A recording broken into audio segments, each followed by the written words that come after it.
Hello, we're the Gordons. We'll sing you one that we wrote a while back out on our deck in Southern Illinois. We're on Alex Rue's deck today. Really loving it. Hope you enjoy our song. One called Sing With Me, too.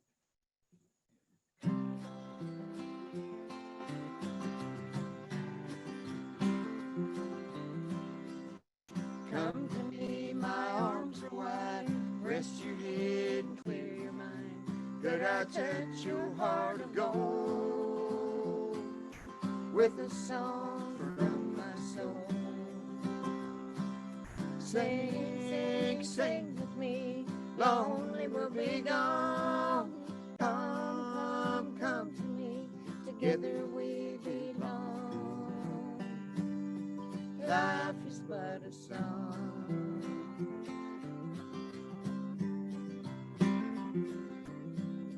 Let me calm the fear you hide. It's the same for me inside. Music takes it all away, with melodies of love to play.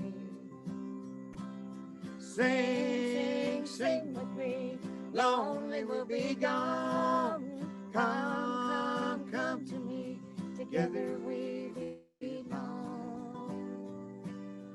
Life is but a song.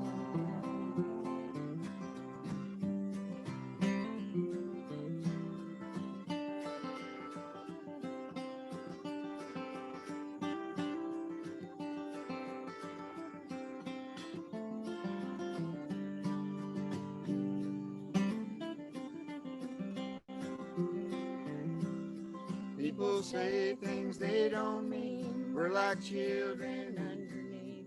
It is love for which we long. We can find it in a song. Sing, sing with me, lonely will be gone.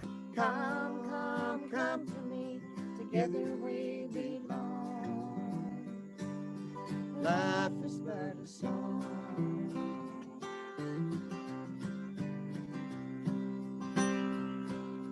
Come to me, my arms are wide. Rest your head and clear your mind. Could I touch your heart of gold with a song from my soul?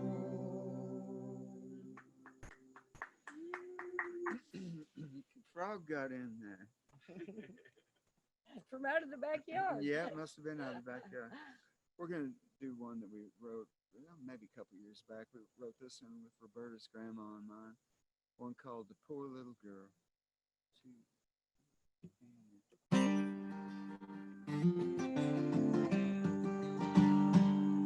I'm just a poor little mountain girl, no pretty clothes to wear.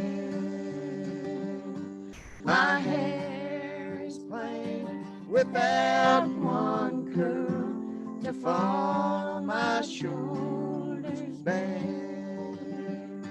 I cannot read a book, you see. For school there is no time. My chores are many, day till night, to care for brothers of mine.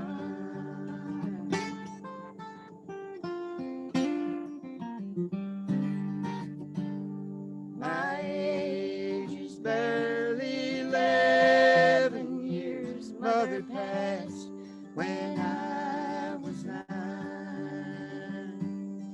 Daddy works the livelong day down in the dreary mine.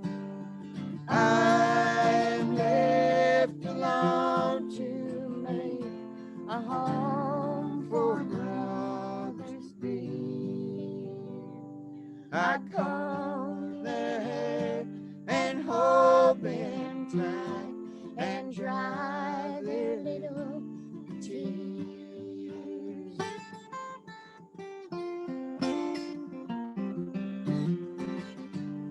Someday when I grow up down here, Biss will take me home. I'll have no choice the livelong day, never be left alone. I'll beg no bread nor sweep the floor, my day will fill with praise. I'll be a child with mother there, younger than today. I'll be a child with mother there, younger than today.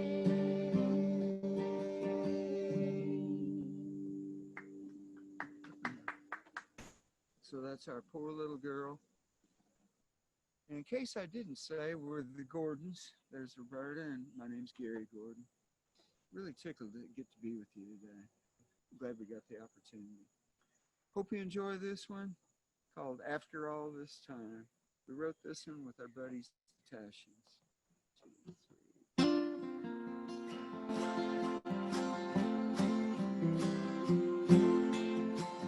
3. In the shadow of the street light, by the flash of the headlight, in the glow of the moonlight, I can almost read the sign.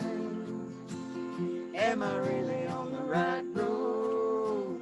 I feel the rumble of the cobblestone.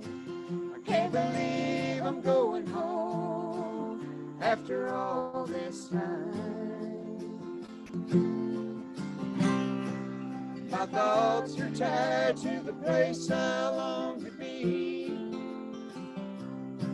My eyes are open wide, I can almost see the split rail fence and the willow tree.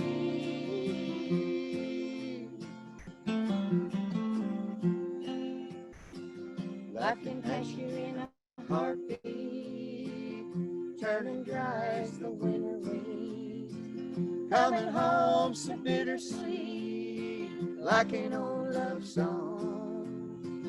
Lord knows I've seen so many storms. Will my family give me open arms? Could I ever find a place so warm? I've been away too long.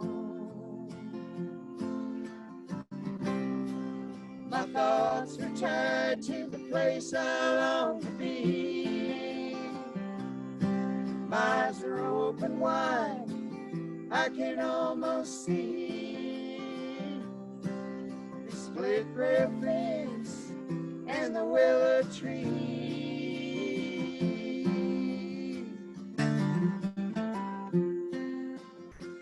There's a lamp in the window, giving light to the falling snow. No matter how far I go, this'll always be home. In the shadow of the street light, by the flash of the headlight, in the glow of the moonlight, I can almost read the sign. I can't believe I'm going home after all this time.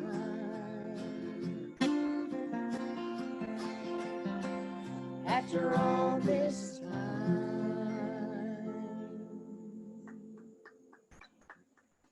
Thanks for listening to the Gordons. Hope you all have a great conference.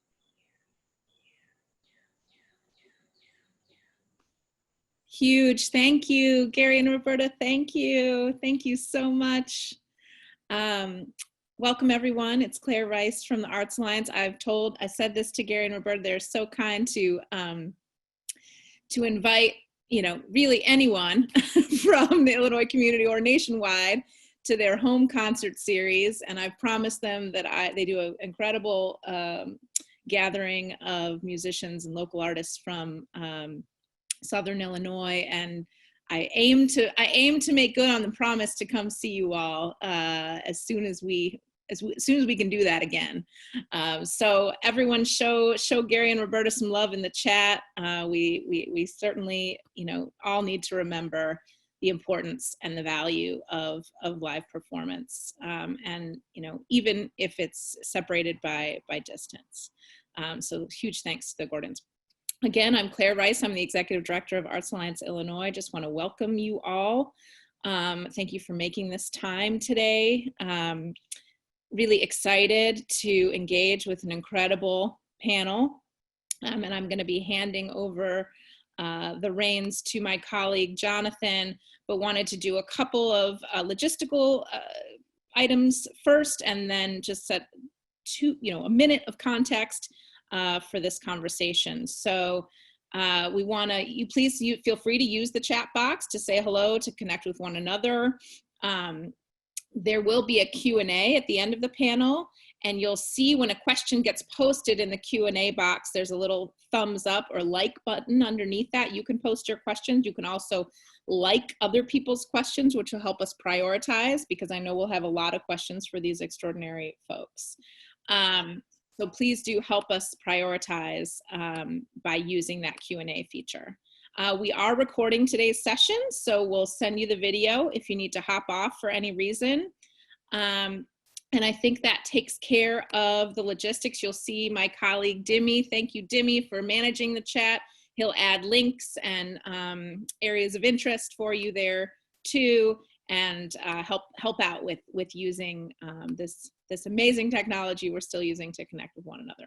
So, and I just want to say before I turn it over to Jonathan and our incredible panel, this is an incredibly sensitive and timely conversation. We know how devastating this time is for our creative sector, and the Arts Alliance and our advocacy colleagues across the country, including Heather and Maria and many, many others at both the federal and state and local levels, are tirelessly fighting on behalf of the creative sector in this moment. We're not getting enough sleep, but we are here for you. We are championing this sector. We know how important this work is, and we're fighting on your behalf. And we just want you to know that. We want you to know that we see you, and we feel the pain of this sector every day. So we want to shed some light on the melee in Washington right now and the work that we're doing collectively on behalf of the cultural sector, and how you can get involved.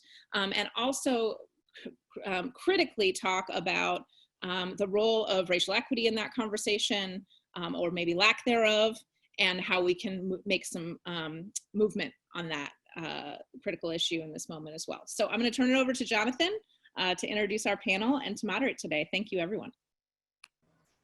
Yeah, welcome everyone, and thanks, Claire. One reality in the day of COVID and remote panels is that every once in a while, a construction crew can just come right through next to your window as a surprise. So if you happen to hear noise, that's what it is. But it's good to have everyone here this afternoon. As Claire mentioned, this is a critical moment for our nation. It's a critical moment, especially for our sector. And we as a sector had to close first due to COVID, and we will likely have to reopen last. So we are experiencing difficult times, to say the least. And we're going to explore today what Congress is doing, what Congress is not doing when it comes to providing relief for our sector and our nation as a whole. And we're going to look at it particularly through the ends of equity, which has not been given a lot of attention, but needs to be, and we want to give it attention today. We would be fortunate to have even just one of these panelists on our panel, on our webinar today. But to have all three of them, I think, is just a great opportunity, given the skills and the experience and the expertise they have. So I want to welcome them, give a brief introduction, and then we'll go into a little bit of a conversation about what's happening now in DC and with our sector. So first, I want to introduce Heather Noonan. Heather is the Vice President of Advocacy for the League of American Orchestras. She's been with the League for 20 years. And the League is a national service organization that represents over 1,600 orchestras in communities all across the US. And Heather also serves on the National Advisory Council for the Arts Education Partnership and convenes the National Performing Arts Visa Work Group. So Heather, we are very glad to have you here this afternoon. And then I also want to introduce Maria Lopez de Leon. She's president and CEO of the National Association of Latino Arts and Culture. And in 2013, President Obama appointed her to the National Council on the Arts.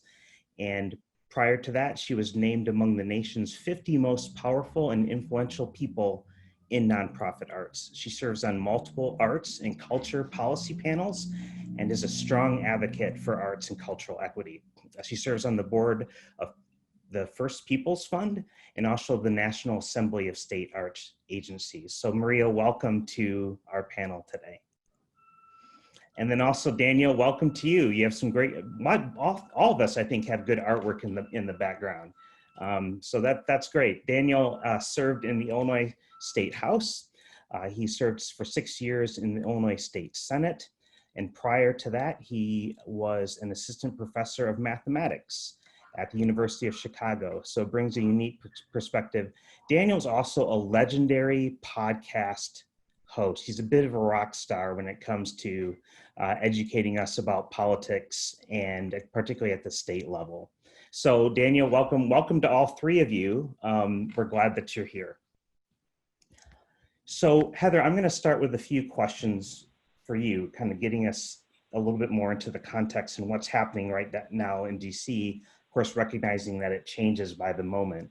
But as you look at the proposals on the table, what are the policy issues that you think are particularly in play, but particularly relevant in terms of their potential impact on our sector, on the creative sector?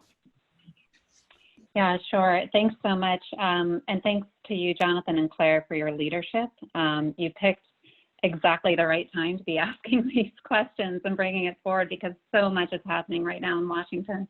At the same time, it can feel like almost nothing happens some days because the divide between how to move forward on COVID relief bills is really vast. But I'll do my best to help unpack it. And also just off the front end to say that Maria and I are colleagues together in two national partnerships that advance advocacy collectively, the Performing Arts Alliance, which reaches across performing arts disciplines, and then the Cultural Advocacy Group, which is an ad hoc kind of roundtable of national arts organizations spanning everything from the art museums to humanities associations, Americans for the Arts, all of us sitting together to wrestle with how we can collectively advance policies that support the arts at the federal level. So I'm speaking in a way on that posture of the broader sector's efforts to date. And also just to say too, it's been really exciting to see so many advocates come forward over months and months of advocacy with so much stamina because the lead up to this reform package has been long and the work to be done after it will continue. So just a few of the key areas that are on the table right now. And that's one of the challenges of the approach for the arts sector. You know, just like the arts show up in every part of our lives, the places where support is needed for the arts amidst the COVID pandemic is really, really all over federal policy. So anyone who's familiar with your Alliance's Arts and COVID platform, which I think you shared in advance of this convening, can see it's a lot of different topics all at once. Where we are right now is that back in May, the House passed its approach to what the next COVID relief bill would look like. Last week, the Senate leadership released 8 parts of what a proposal from their side might look like. And in between, very many members of Congress have been responding to constituent requests by introducing standalone bills that would add other proposals onto the table for consideration. So what we have right now is a really complex mixture of possible legislative proposals that will be winnowed down to a package. One of the biggest distinctions between the House and Senate approach right now is how much they're willing to spend for this next package of relief. The Senate has in mind about $1 trillion of relief. The House proposal exceeds $3 trillion. And so one contentious point is how many of these provisions will make it in and how much do they add up to cost-wise. So I can outline kind of broadly for key areas, but there are very many more underneath these, but things that are of particular concern and actually being discussed right now. One is related to the pandemic unemployment compensation that has expired, that extra $600 a week, and what will come next in it. It is really important that we continue to voice the needs of the entire creative sector in unemployment compensation. And we know that as you mentioned at the top, the duration of the need is going to be long. And we also know that there just aren't other ways to make up these differences. So the sector is moving forward with a request that be reinstated really at this point as soon as possible and to the greatest extent possible. There are conversations underway about how to maybe migrate from a static amount per week to some formula based on lost income, but there's also some challenges around how states would administer a formula that's any more complex than the one we have now. For gig economy workers, it was hugely significant that the Congress under the CARES Act recognized them as a legitimate part of the workforce that needed this form of support. And so we're hoping to continue that momentum by also adopting provisions that will make this work better for those that have mixed sources of income. So very many artists and creative sector workforce members who have 1099s and W-2s and couldn't get full support before. Our hope is that they will moving forward. In terms of assistance, everyone I know is really familiar with the Paycheck Protection Program by now, a form of forgivable loans that were available both for individuals and for organizations. The application period for that is now, for the current version we know now, it's coming to an end, and everyone's looking to what the next chapter of this will be. The Senate bill introduces an opportunity for a second bite at PPP loans for those that have already received funding but have now exhausted those resources. On the House side, by comparison, while their original bill didn't have a second bite in play, we do understand there's support for that concept. But what they also offered up was expanded eligibility so that more organizations would find themselves in the pool of possibly reaching these resources. And those chambers have had various provisions in play that would also recognize that there are applicants that didn't have traditional banking relationships that were simply left out of this process before, and that extra focus on eligibility, some prioritization around accessing these funds would be an important part of the mix on this. There are really different views on exactly how to target the next phase of PPP funding, but there seems to be agreement that there should be some next level to it, some next approach to it. Another piece that goes with the assistance bucket that is, I know, Jonathan, you confess to being an avid tax policy fan. Maybe not everyone else is here, but we're anticipating a much more robust and much more varied suite of tax credits that will be encompassed in this next bill. And I think there's some view that that is a more efficient way of driving some forms of support compared to grant programs or refundable loans. For nonprofits, it's really essential that these be refundable payroll tax credits so that they can be against the liability, the tax liability that nonprofits actually have. And then also that they support the full needs of all kinds of arts businesses and individuals. I just want to flag this piece because I know it's not been quite as visible, but it's something we really need to be watching, not only for what goes into the package, but also how organizations and individuals can access this relief on the other side of it. In terms of direct funding, there are huge differences on the House and Senate view on how much resource to allocate to states and localities. So we know that the House bill would make a much bigger investment in infusing resources in states and localities. And that's really, really important, and it's a really big sticking point in this package. What comes along with more resources for states and localities also is critical investments in public education, as well as more opportunities to enable broadband access and more equitable access to broadband.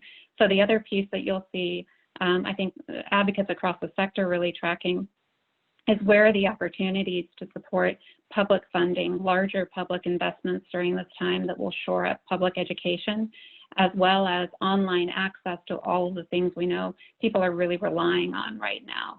And I would just kind of hover for a moment on the public education piece, because the prospects in this school year and the next school year ahead for public education funding are really just going to be terribly challenging.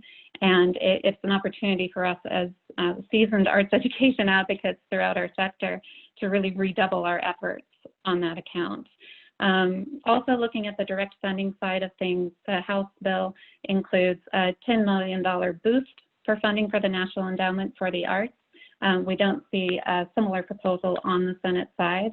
So we know in the scope of, overall funding, the $10 million is not the robust reinvestment and that we would hope would happen to broaden access to resources distributed through the NEA. But we are watching to see if any amount of that carries forward. And then there are several other proposals, standalone proposals, not yet reflected in both bills, that would use dedicated funding to support nonprofit workers. There's a bill called the Work Now Act that would create grants administered through states to help shore up the nonprofit workforce. And I think very many participating in this webinar probably are aware of the Save Our Stages Act, which would create a $10 billion pool of funds available for both those professionals who work in the live performing arts and also the medium and small size venues that support that. I think that it's really, really important to be speaking up to members of Congress on every policy issue that connects to your story. So while I've just named so many different areas of policy that are in play right now, what we're really encouraging advocates to do is to think of the ones that are really resonating for them as artists, as organizations, and as communities, and keep bringing those forward. So it's hard to remember a time when there's been this many different impactful policy issues on the table at once. And of course, interwoven through all that is politics. The Senate is scheduled to leave DC on August 7 already. It's hard to predict politics, but what are the prospects that something will be reached, and how are the different players angling for advantage? Sure. Well, I think you probably know that as the days go by and the Congress gets closer and closer to agreement, the number of people in the room as those decisions are made gets smaller and smaller. So right now, the people you would expect to be in the room together, which would be House and Senate leadership and Treasury Secretary Mnuchin, over the weekend, they actually weren't in the room together, which threw a lot of doubt around how fast they could actually come to an agreement on a package ahead. I would say that the Congress is very strongly motivated to recess by the end of this week because it's an election year. And being back home and turning their attention to their constituents in a different way than they're doing now is something that they have prioritized. But I would say as an advocate, given this uncertainty about how soon the details will come together, in a way it's an opportunity for us to keep reaching out to every single congressional office. All of those issues I just named go through different committees of jurisdiction and have different members of Congress who are directly engaged in the fine print on any number of those issues, which means chances are your elected official has something to do with the negotiations happening right now. So even though I sure wish I could predict the date and time on which this bill comes together and is passed, I think the uncertainty just means it's another opportunity for us to keep weighing in. And when we end up here, we'll talk a little bit about some action opportunities that we can do right now through the Alliance. So we'll get into that too. Maria, we're talking about COVID. Congress is talking a lot about COVID. There is so much else of great significance that's happening at the same time. In the Cultural New Deal for Cultural and Racial Justice, which is a powerful statement and document, if I can read a sentence, I came across the sentence at the start that is the best summary I've read of where we are right now. And it says this: in this moment, we face 4 major threats to our shared existence: a global pandemic, militarized state and vigilante violence significantly directed at Black people, environmental degradation, and an economic crisis. What a time it is. But before we get into a few other questions, first, what is the Cultural New Deal? Maybe you can explain that, and we'll put a link to it in the chat box. Let me Oh, yeah, you just unmute. We can hear you. All right. Thank you so much, Jonathan, and thank you to the Illinois Arts Alliance for inviting me today. And I want to thank everybody who's listening in.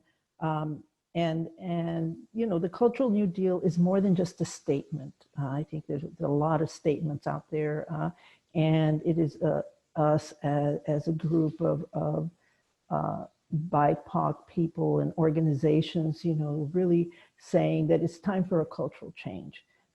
We refuse to go back to this idea of equity and justice that is really created around white supremacy.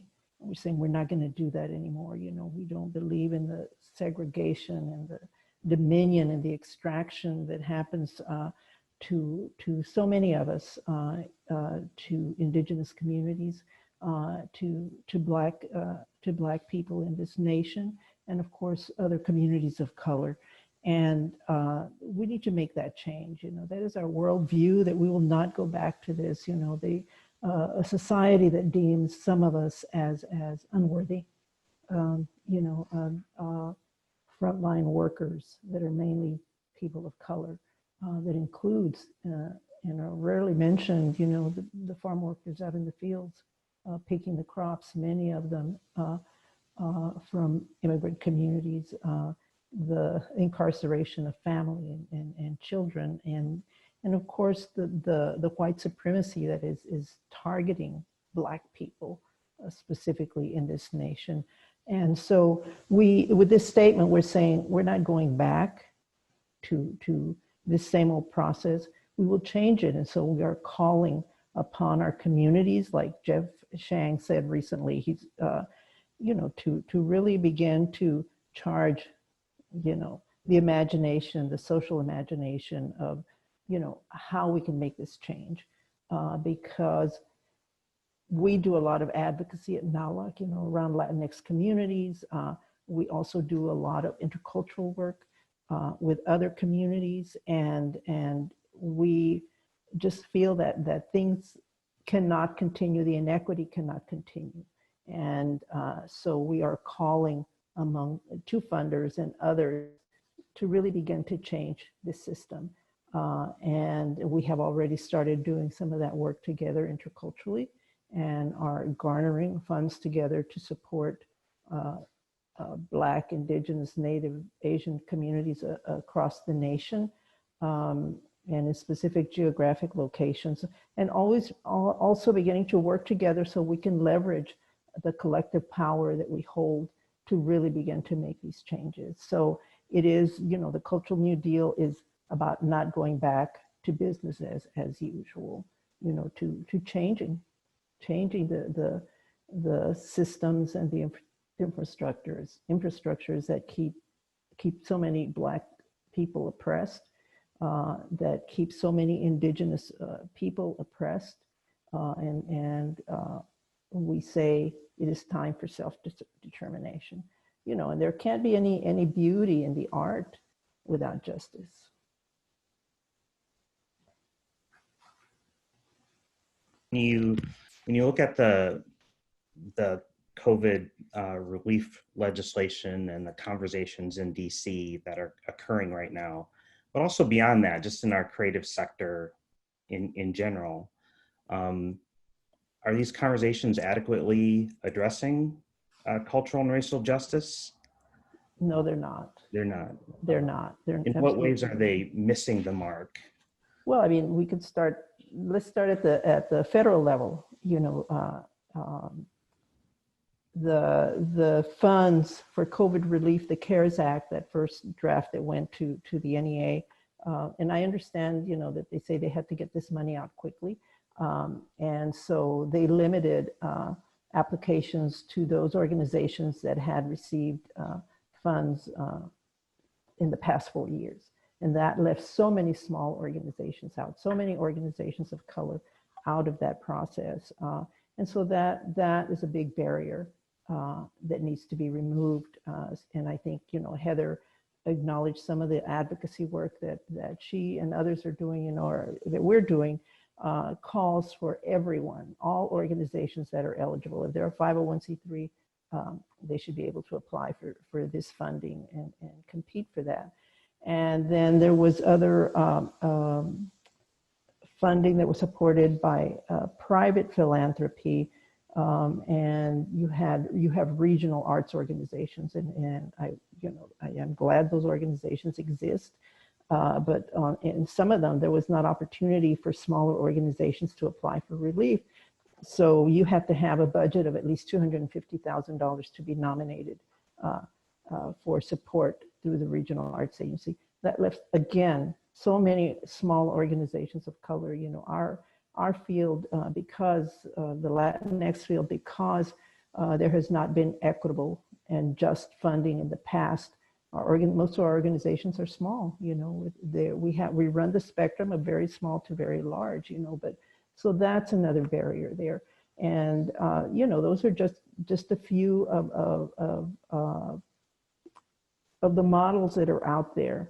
And so, the partners in the Intercultural Leadership Institute, we've gone together through philanthropy, because we're saying, those funds are not reaching our communities of color, our organizations. And we've been able to leverage some funding that way. And at NAWAC, for instance, we organized the Actos de Confianza, or the, acts of trust, to support artists in the US and Puerto Rico. And we have awarded almost $200,000 already. I know that's not a lot, but we are working on getting additional funding and helping artists and organizations survive through this pandemic.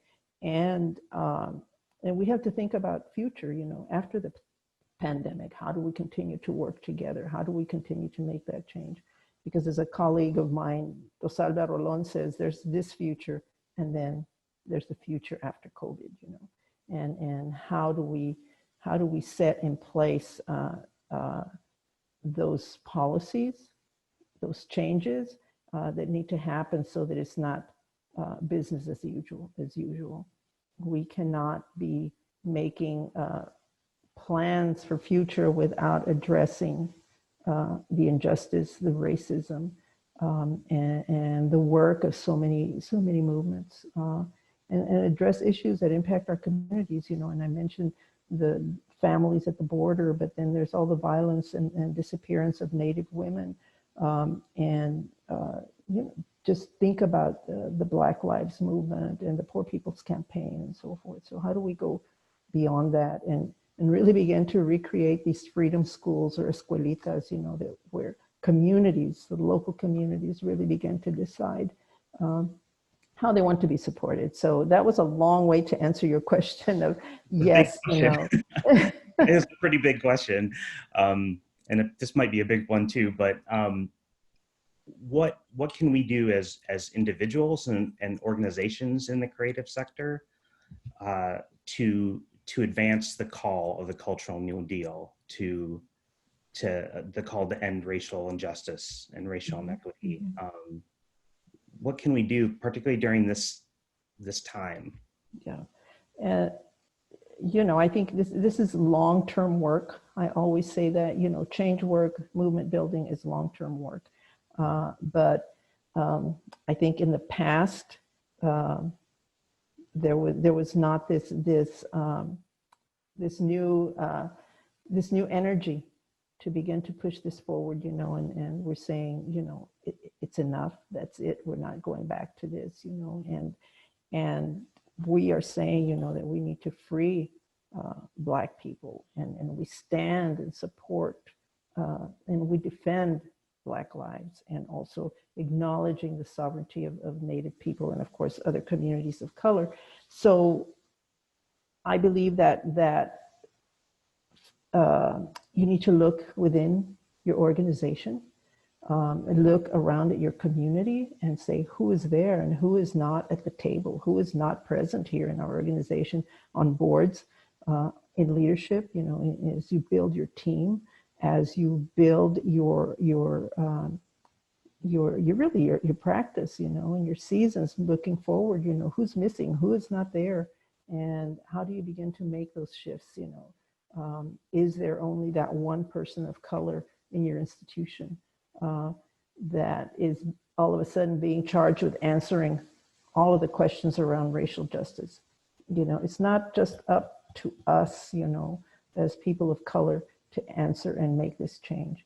It's going to take big change and bold change, you know, and many times, you know, it's going to require some organizations to step back so that others that have not been funded in the past, have not been able to be supported in the past, to get that support, you know, and to really begin to center, you know, the culture and the creative economy in the entire ecosystem in the community that you're serving, whether it's local or national or, you know, at the state level. Those changes need to happen. Thanks, Maria. And just a reminder, if you have questions for any of the panelists, feel free to put them into the Q&A function, and we'll have some time towards the end to discuss your questions. So we've talked a lot about the federal level. A lot of attention is being given to DC, but we live in a federalist government, more than just federal. There's state, local. Daniel, how could the next COVID relief bill, and hopefully there will be one, but how could the next bill impact Illinois, impact the state and our local government's ability to deal with this crisis? Yeah, well, thank you, Jonathan and Claire and the Arts Alliance. It's a pleasure to be part of this conversation, and especially to hear the comments of the other two panelists who, let's just be honest for a second, are many-fold more qualified than I am to be participating in this conversation. So I'll try to be quick in my comments so we can move to Q&A.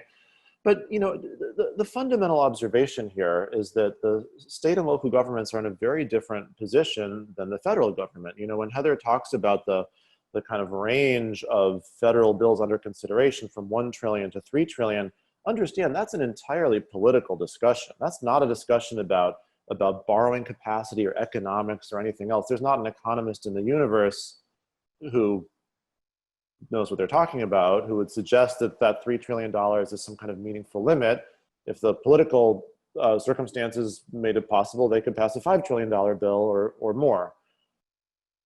The situation with state and local government is quite different. State and local governments are far more constrained in their ability to borrow. They're far more obligated to come close on an almost annual basis to balance budgets. And so what's happening right now to state and local governments across the country, and in Illinois is definitely no exception, is nothing short of a catastrophe.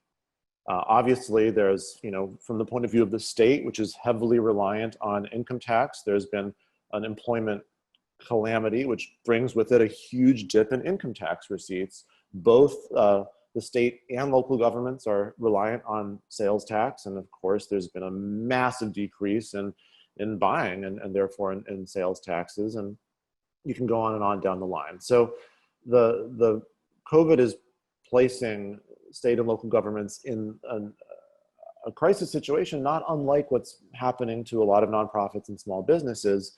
And the federal government is the only place to actually solve the problem.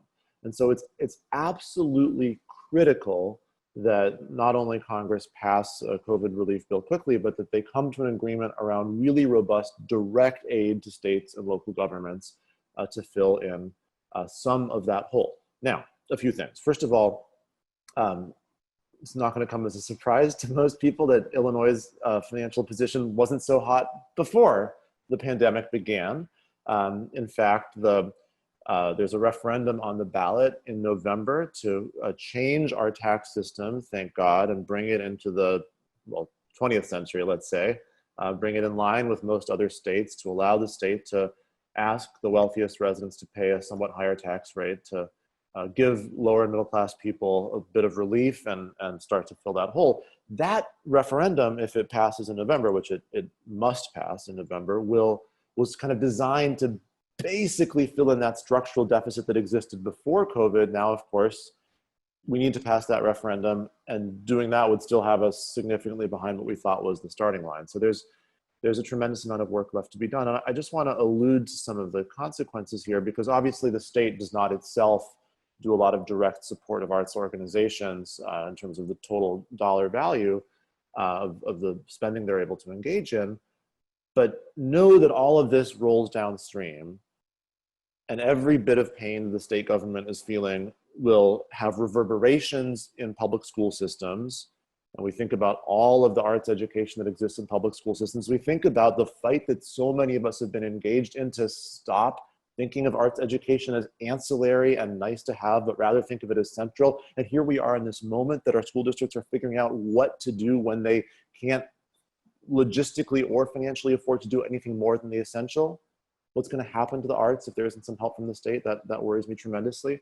And I don't want to forget the importance of our public universities and community colleges as well in employing arts educators and being supporters of arts institutions and homes of arts institutions across the state of Illinois. And so there's a real crisis brewing for our the fiscal health of our state and local governments, and with it, community health and stability or a shot at least at recovery for arts organizations across the state. And I think we, among the many enormously critical and legitimate priorities that Heather articulated, when we evaluate potential federal relief bills, significant amounts of state and local government aid has to be on the list of things that we are looking out for.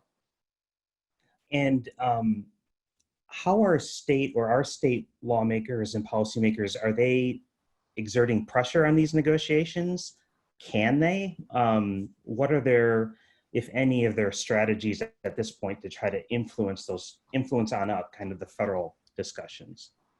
Well, Jonathan, I think can they is a really fair question, frankly. Of course, they can make their opinions known. Of course, that's not totally irrelevant, but the number of people in the room in Washington who are working this out at this point is a relatively small number. I do want to flag one thing that I think has been very disappointing. It really began in April when the Senate president, the state Senate president in Illinois, Don Harmon, sent a letter to various federal officials laying out a request list for Illinois, which is sort of directly responsive to your question. He said, hey, listen, we need the help badly. There's a negotiation happening in Washington. I'm a person with a certain amount of influence in Illinois government. Let me send a note saying, here's what we need. And there's no question that what he asked for was ambitious, which I think is probably pretty smart, right? You're not going to get everything you ask for anyway, so you might as well ask for what you really want. And his ambitious request has become a kind of obnoxious partisan political football in Illinois. And, the Chicago Tribune editorial page editorialized just last week saying, hey, federal government, make sure whatever you do, don't bail out Illinois. Yes, send them some narrowly crafted help that will only be specifically to recuperate losses the state incurred because of COVID, but God forbid, don't bail out those irresponsible Illinois politicians. And they're engaging in some kind of partisan hackery to create a political rift around what should be a completely nonpartisan issue, which is the state of Illinois and local governments in Illinois are struggling. We need help. There's only one entity that can truly give help on the scale that we need. That's the federal government, and Democrats and Republicans ought to be able to agree upon that. And so I would say, to the extent that you're communicating with state officials, the message I would give is specifically to find a way to come together, to ask, quite frankly, and I know I'm myself historically a partisan, I hope this doesn't, I'm trying to be neutral in my analysis here, but to ask the Republicans, find something else to beat up the Democrats about. I mean, look, the chair of the Democratic Party of Illinois is public official A in a federal investigation right now. There's plenty of attack fodder the Republicans can use don't attack the Democrats about trying to get help for the entire state from Washington. Join hands and find a way to be bipartisan on this issue, because the whole state, every Democrat and every Republican and every independent in the state really needs that help. Daniel, as people who are advocating within that noise of partisanship, Yeah. Is there advice that you have or ways that we can try to cut through that or not get embroiled in that? Or Well, I think that people who live in, quote, Republican districts and in Democratic districts are experiencing pain that is extremely nonpartisan. Whether it's individuals who are out of work, who've seen their enhanced unemployment check run out and don't know what's going to come, whether it's small businesses that are blown through their PPP money or didn't even get it and are on the precipice of closing, whether it's nonprofits, whether they be art organizations or other organizations, these are not traditionally partisan issues.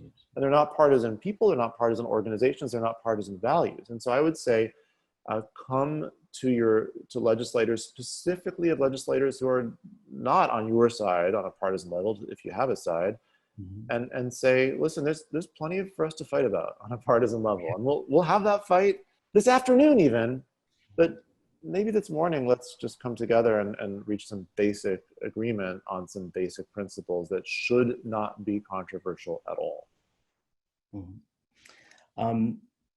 Thank you. And what we're going to do now is kind of circle back to some questions that have been provided by participants who are here, who are listening. And one of the questions that we've received, and I'm just going to go ahead and read it. Is, are the BIPOC, and any of you can jump in on this. If you interrupt each other, that's okay, but we'll figure it out. But the question is, are the BIPOC leaders of the Cultural New Deal developing a policy agenda that all of us as arts advocacy organizations and arts advocates individually can start to support alongside and behind BIPOC communities? So Maria, I'm going to throw that one your way, of course. Of course, of course. You know, we can't, there's things that have to be done, but we really can't legislate ourselves out of this injustice. There has to be that you know, that ganas, what we call, you know, which is that urge to really be able to support a more just society. But, you know, I think that as far as institutions, yes, we are developing some points. And if you read the entire Cultural New Deal, you know, we call for the investment in communities of color to bring about racial equity. We call for accountability, you know, within government, within philanthropy, to change the processes that are in place that many times leave those smaller organizations and organizations of color, you know, out of the conversation. You know, I think that you can look within your own state, you know, I mean, and see who have we funded in the past, you know, what is, you know, and of course, you know, the demographics of your state, of your community, who's not there, who's missing, you know, why have many times artists been left out of the opportunity and just organization. So, you know, are you focused mainly on the larger mainstream institutions and specific cultural expressions and not really elevating other expressions in your community as funders? And, you know, look at your hiring practices, you know, look at the leadership, look at what you are promoting and who is in the audience, and really begin to make those shifts. And so, yes, we will share more policy issues with you, you know, but you know, I work a lot around advocacy, but I think we understand that you can't just legislate that. There has to be that commitment from everyone to make this change. Another question switches back to state, and there's a little bit of controversy in Illinois, Daniel, around public official A, who we know as longtime serving House Speaker Michael Madigan. Does that affect us? Does that affect this conversation at all? I don't think very much. And to be clear, I brought it up just sort of tongue in cheek to remind my Republican friends that they have plenty of other things they can attack Democrats about. And on issues where we actually agree, let's join hands and not create artificial political fights where they should not exist. You know, I do think that Illinois' reputation of corruption and mismanagement makes us perhaps a less persuasive state than some others when we go to the federal government, because the retort can be, well, you know, you keep incarcerating your governors, and you know, so you've got your own problems at home. Why should we bail you out? It's your fault, not ours. But I don't think that really is fundamental to the core point, which is that 13 million people live here. We have 2 US senators and 18 US representatives, and we have a stake in the outcome, and we have a voice. And I think this is a critical moment to lift that voice up. And so far, including this last question, we focused a lot about mostly on the here and now. I think, Maria, you made some great points about this being a longer term movement building fight. But one of the questions we have is, in terms of the policies and political considerations, what does our sector here in Illinois need to take into account when we look beyond the horizon? I mean, a lot of the COVID conversations, the CARES Act went through a couple months, or even now they're talking about through the end of the year. But as a creative sector, if we can pause a minute to look beyond that, what are some of the policy considerations or needs that we might need beyond that? And this is for anyone can jump in. Jonathan, I'm happy to start it off by just reminding folks that as if you need to be reminded that we're in a major election cycle right now. And this is a moment where agendas will be set. The course of that conversation will set a political agenda for years to come. The outcome of elections will set the agenda for years to come. And those who are first in the door at that moment of transition have an amazing opportunity to influence the direction of what happens next. And just, you know, Maria has been an absolute leader in working with the caucuses in the House that have long held policy platforms to advance equity. Those relationships get formed over time, right? And so when we get to this moment, this pivot, it's really important to be able to activate those relationships. And for any advocates that don't yet have relationships developed with their policymakers, this is a really good time to do it, because again, in this fall leading up to November, they're going to really be listening in different ways to what they're hearing from their community. So I just think it's a really important opportunity to participate in those conversations, show up at these virtual town halls that are happening, be naming the arts issues in the course of that conversation. You know, as private citizens, you have every single opportunity to engage in these issues, even during a campaign cycle. As C3 organizations, your ability to weigh in on policy advocacy, all these topics we've just discussed, is entirely possible. You have to stop short at campaigning for the election or defeat of a particular candidate. But up to that point, we don't just have an opportunity, and we have a civic obligation to engage ourselves in these conversations. And then maybe a more minute point is that a lot of the policy making happens in the fine print of the regulations that come out from federal agencies when they implement the CARES Act, when they implement whatever COVID Relief 4 will be. So I think we need to equally partner on the other side of this to make sure eligibility, equity, and access appears as all of these provisions get implemented. Yeah, Daniel. Yeah, I had an additional answer I wanted to share to this one. You know, look, we need to start by being really direct here. The federal government of the United States has failed on this issue, has failed our country in ways that are devastating. And, you know, that's the subtext of this conversation, is the pain that artists and arts organizations are going through, a pain that is shared by a lot of other people and organizations and businesses across the country because of this dismal and tragic and inexcusable failure of the federal government.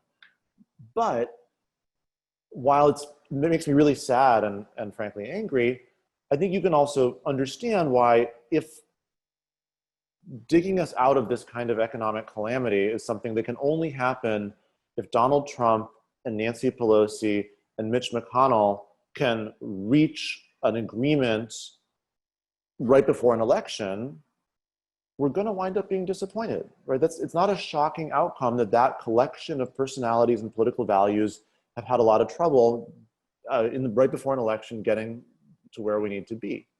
And so one thing that I think has really hurt us is that was necessary in the first place. We don't have a system of laws in place in this country that is ready for this kind of economic problem. It shouldn't have required the actual pandemic occurring to know that when there's this kind of mass unemployment, you got to expand unemployment insurance. But instead of that being built into our unemployment insurance system, they had to go in ad hoc and pass that legislation abruptly. It shouldn't take the pandemic occurring to know that when this much consumer spending stops, small businesses need support. But again, they had to pass that ad hoc. And so when you ask this question, which I think is a really important question about what's the long-term lesson, I think the long-term lesson is put in place policies in advance that have fail-safes built into them so that we don't first wait for something to fall off a cliff and then as it's falling down to the bottom, try to build a pair of wings while having a really intense argument between people who don't see eye to eye on many things anyhow. It's hard to build wings anyways, even when you're going down. Yeah, Maria. Yeah, just thank you, Heather, for that reminder, and thank you, Daniel, for what you said about the federal government, and as we think about long-term, for example, we work directly with the Congressional Hispanic Caucus, and they understand that for many, many reasons, Latinx organizations, organizations of color, are not being funded through our federal agency, the National Endowment for the Arts. So they have added language that says that the National Endowment has to answer how they are changing and bringing more equity and diversity into panels, and how they are reaching more communities of color, and how they will continue to maintain the diversity within the council. And that is being tied to any kind of future funding, so that there has to be change within the agency to address inequity if they want the support of the Hispanic Congressional Caucus in advancing and increasing funding. And I think that is just one example. And at the state level, I mean, I think that organizations, advocates, communities, should talk to their elected officials, and really continue to advocate, and maybe things don't happen tomorrow, but, you need to continue. You need to continue to advocate, to change policy, to talk about inequity, and not just, create a conversation that is focused on diversity. That's not enough. That's a good point on which to close. Thank you, Maria. And I want to thank each one of our panelists, not just for being on this discussion and panel, but for the work that you guys are doing every day. This is a tough time for our sector, and each one of you are providing a real anchor in leadership, and that means a lot. We appreciate that, Heather and Maria and Daniel, and thanks for spending time today with us. So I'm going to hand it back to, oh, go ahead. I just wanted to make one more point. Please do. I know that there is, I think there's another panel tomorrow that you all are putting together, but I think that there should be some other people on the panel, maybe perhaps Carlton Turner from the SIP Culture, or Michelle Ramos from Roots, or Lori Puyer from First Peoples Fund, or Jeff Shang or Roberta Uno, that those perspectives also be there, because I participated in another panel with the foundation, a conversation about planning for the future. And, you know, I'm the only person of color in the room, you know, and you know, that's not going to work anymore. I just wanted to say that. Maria's super important perspective. We did invite a couple of those folks, but given the tight time frame here, not everyone can make it, but absolutely hear you and see that and need to fix in moments like this and in every conversation, having those diversity of viewpoints and representate those voices of representation. Critical. So we will keep pushing forward. And I really do hope that we at the Alliance can continue to find platforms for you all, for your work at the Cultural New Deal, and continue to have some of those other voices at the table as we aim to amplify that work nationwide, and particularly here in Illinois for us at the Alliance. So huge thanks to all of you.